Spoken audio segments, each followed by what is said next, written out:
नमस्कार। सभी छात्र छात्राओं का स्वागत है और जैसा कि आप सब जानते हैं हम थर्ड सेमेस्टर का जो आपका पाठ्यक्रम है हिंदी का उसे लगातार जो है वीडियो के माध्यम से हम आगे बढ़ते चले जा रहे हैं। हमने अभी तक जो है प्राचीन काव्य को देखा और जिसमें कि हमने तुलसीदास जी के दोहे और कबीर के दोहे पढ़े और साथ ही साथ मैथिली शरण गुप्त जी की कविता पढ़ी नवयुवकों से। तो उसी सिलसिले में इस वीडियो में हम जो है आधुनिक कविता के संदर्भ में आपकी जो सिलेबस में जो कविता है अयोध्या सिंह उपाध्याय हरिऔध की जो कविता है फूल और कांटा, तो उसे पढ़ने जा रहे हैं। तो कविता को पढ़ने से पहले हम अयोध्या सिंह उपाध्याय हरिऔध जो कवि हैं उनका एक संक्षिप्त सा परिचय जान लेते हैं।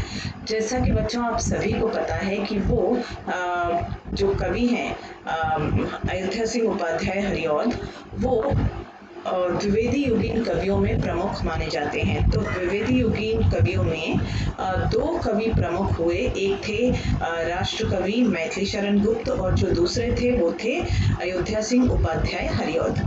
तो हरिऔध जो थे उनका जन्म उत्तर प्रदेश के आजमगढ़ में हुआ। उत्तर प्रदेश के निजामाबाद जिले के आजमगढ़ नामक स्थान में उनका जन्म हुआ और उनकी कविता, उनके माता पिता जो थे वो भोलानाथ सिंह और उनकी माता का नाम जो है वो रुक्मिणी देवी था।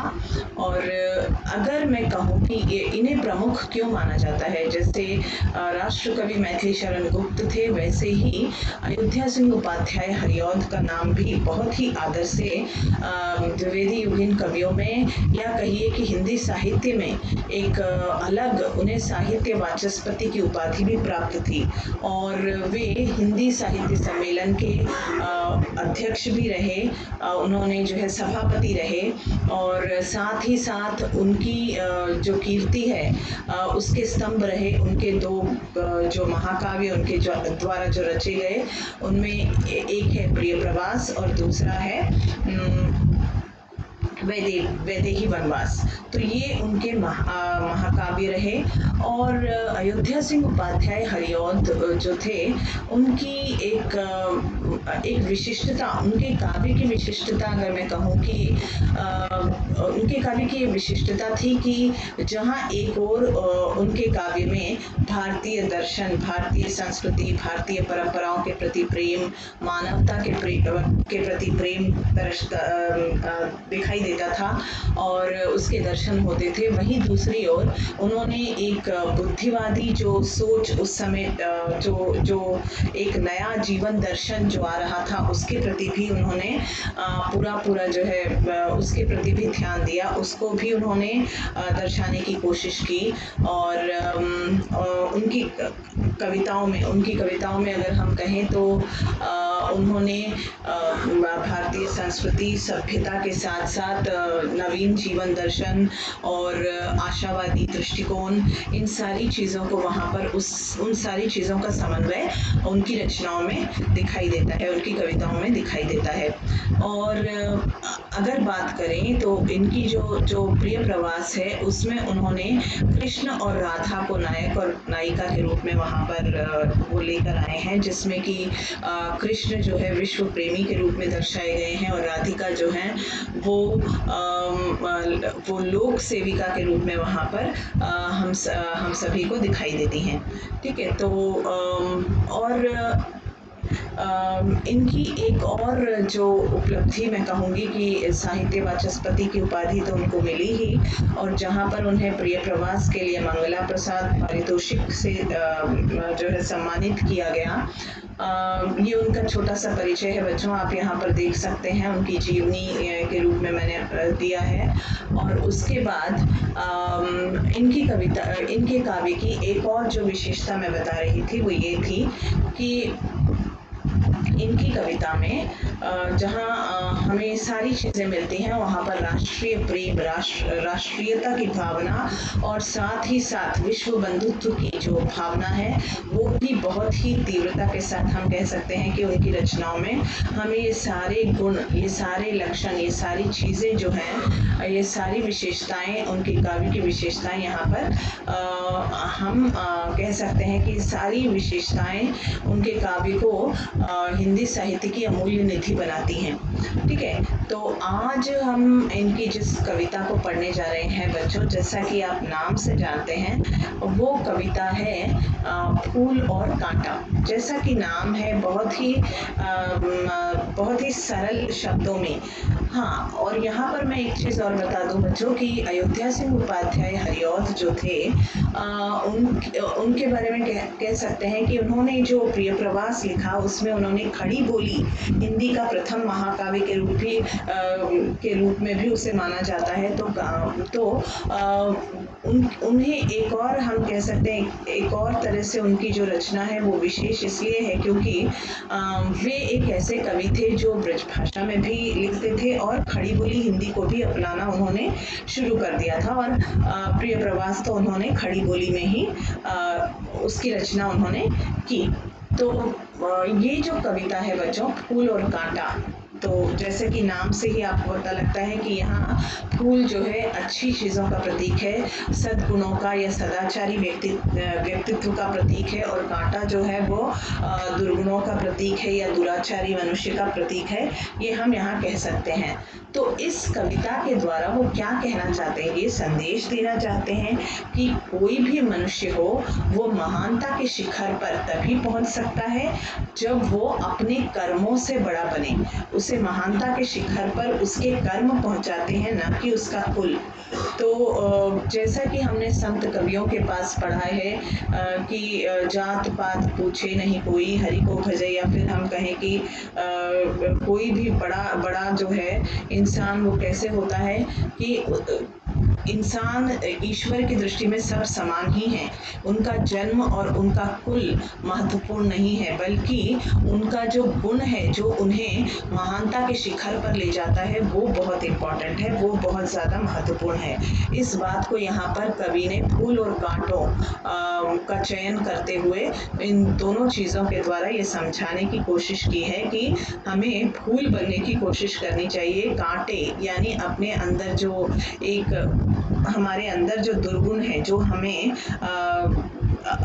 हमें एक तरह से कह सकते हैं कि हमें बुराई के रास्ते पर चलाती है। जो कांटा है वो हमेशा बुराई के रास्ते पर ही जाता है, वो बुरे कर्म ही करता है। और फूल जो है उसे इसलिए आप देखेंगे कि ईश्वर के चरणों में भी फूल ही चढ़ाया जाता है। ईश्वर के जो है गले में भी आप देखेंगे तो फूलों की माला, और उनके शीश पर भी जो है फूलों का मुकुट ही रहता है। कहीं पर भी कांटे का कोई स्वरूप वहाँ पर मौजूद नहीं होता। तो फूल अच्छाई का प्रतीक है, कांटा बुराई का प्रतीक है। बहुत ही सरल और सहज कविता है बच्चों, इसे समझने का प्रयास हम करते हैं। तो यहाँ हम कविता की पंक्तियाँ मैंने ली हैं जो आपको दिखाई देंगी, और हम इसे समझने का प्रयास करेंगे। है जन्म लेते जगत में जगह में एक ही, वहाँ पर जगत पड़ गया है।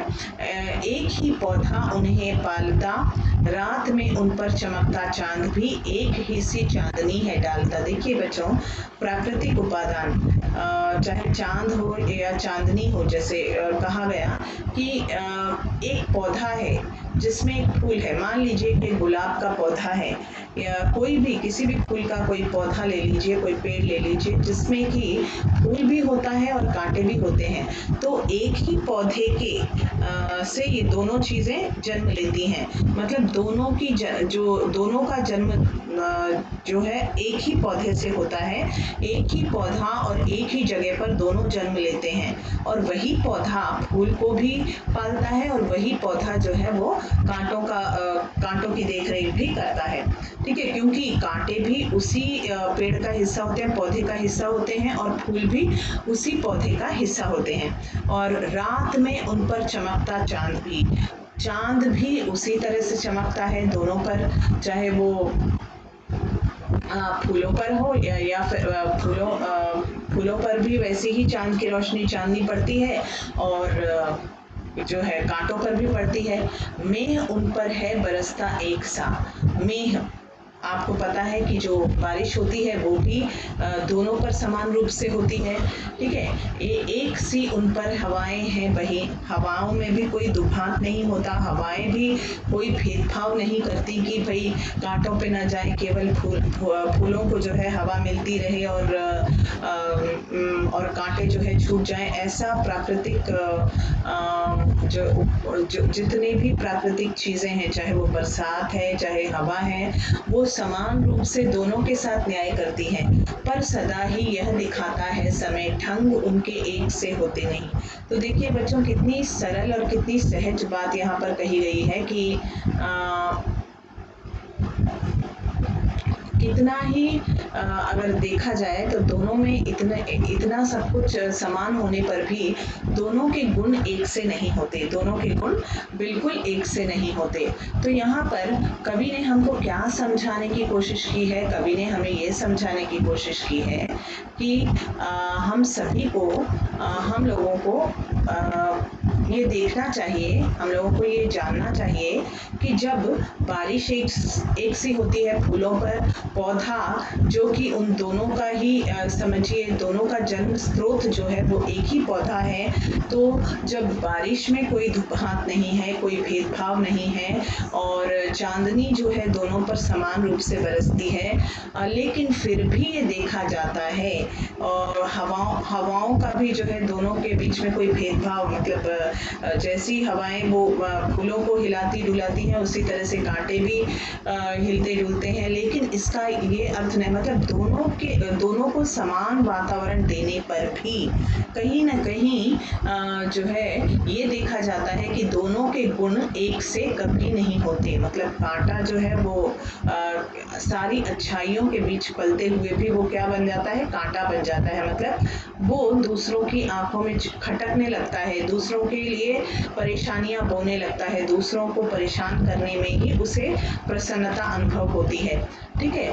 तो ये देखा बच्चों हमने, और आगे हम बढ़ेंगे तो यहाँ तक तो आपको, मेरे ख्याल से यहाँ तक आपको आराम से समझ में आ गया होगा।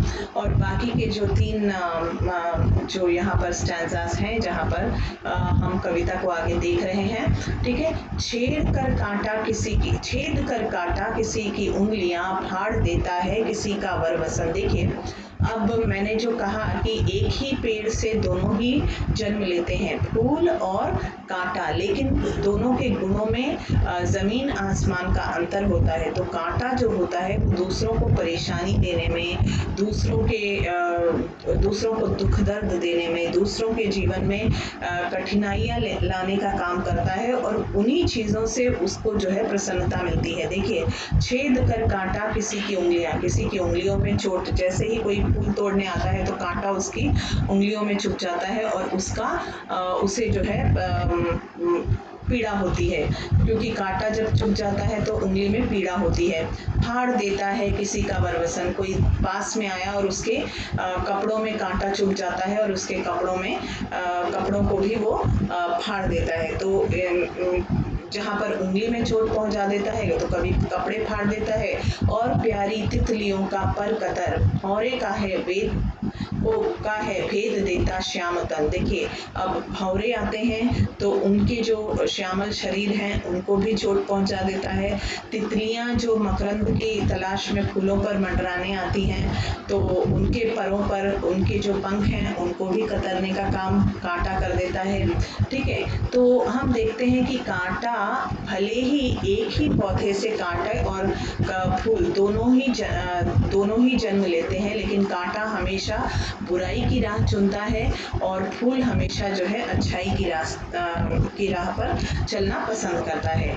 अब देखिए, हमने कांटे की बुराई देखी, अब हम फूलों की अच्छाई को भी देख लेते हैं। जो नेक्स्ट स्टैंजा है, जो हमारे सामने जो लाइन्स हैं पोएट्री की, उसमें आप देखिए, फूल लेकर तितलियों को गोद में। देखिए, फूल क्या करता है? तितलियों को गोद में लेकर उन्हें हिलाता डुलाता है, उनको जो है उनके साथ मौज मस्ती करता है, उन्हें जो है खिलाने का प्रयत्न करता है।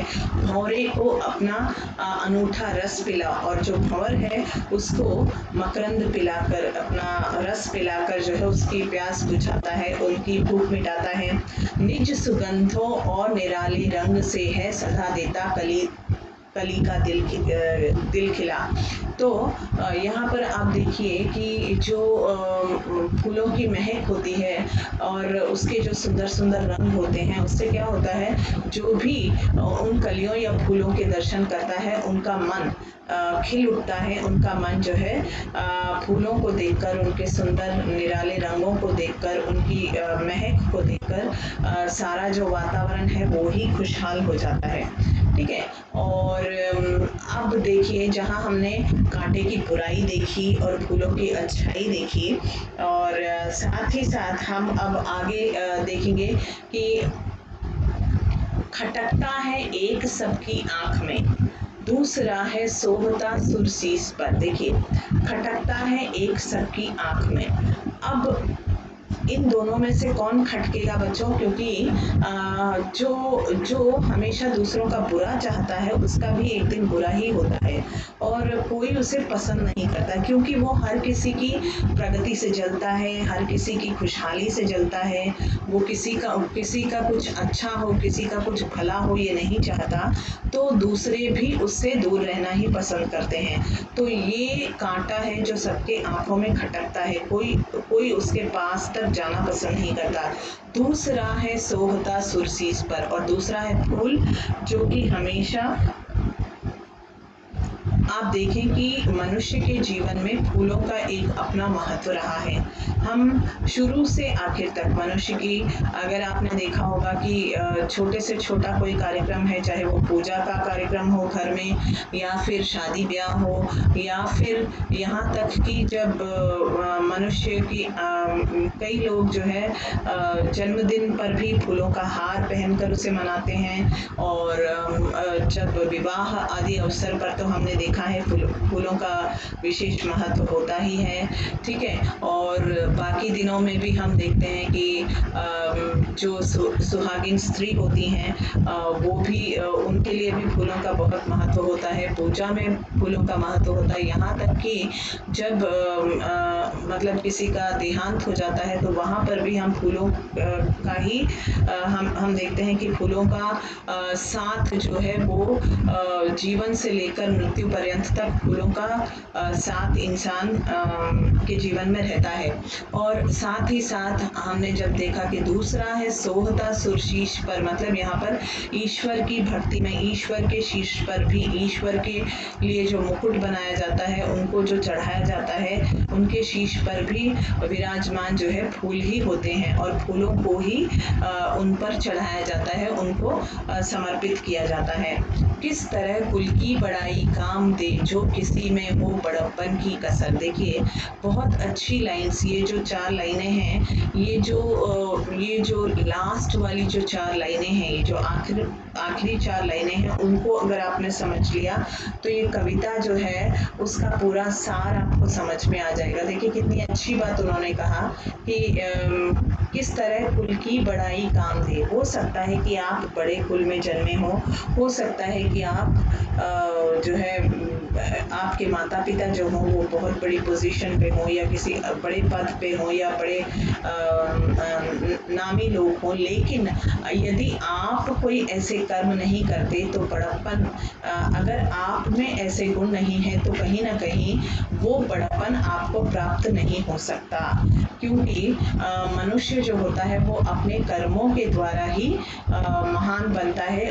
और उसके महानता के शिखर पर पहुंचाने के लिए मनुष्य के कर्म अच्छे होने चाहिए, ना कि उसका कुल या फिर कोई बड़ा पद।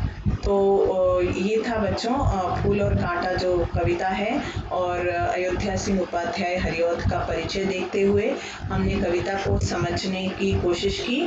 और फिर से ये जो स्लाइड है इसे आप फिर एक बार देख लें कि इसमें जो कहा गया है वही संदेश यहाँ पर कवि देना चाहते हैं। कवि यही संदेश देना चाहते हैं कि किसी का कर्म जो होता है वही उसे महानता के शिखर पर ले जाता है, और उसका जन्म, जन्म, उसका कुल जो होता है उसका कोई हाथ नहीं होता उसे महान बनाने में। तो ये जो बात है यही कवि ने फूल और कांटों के माध्यम से यहाँ पर समझाने का प्रयत्न किया है। फूल जो है वो अच्छे मनुष्यों का प्रतीक है और जो कांटा है वो बुरे मनुष्य का, या फिर जो आपराधिक प्रवृत्ति का, या जो नीच मनुष्य होता है जिसकी सोच अलग होती है, जो अधम प्रकृति का होता है, उसका यहाँ पर चित्रण कांटे के रूप में किया गया है। ठीक है। और मेरे ख्याल से तो मैंने जो समझाने का प्रयास किया वो आपको समझ में आ गई होगी कविता। और अगर कुछ हो तो आप लोग मुझसे पूछ सकते हैं। तो धन्यवाद, आज इस वीडियो में इतना ही।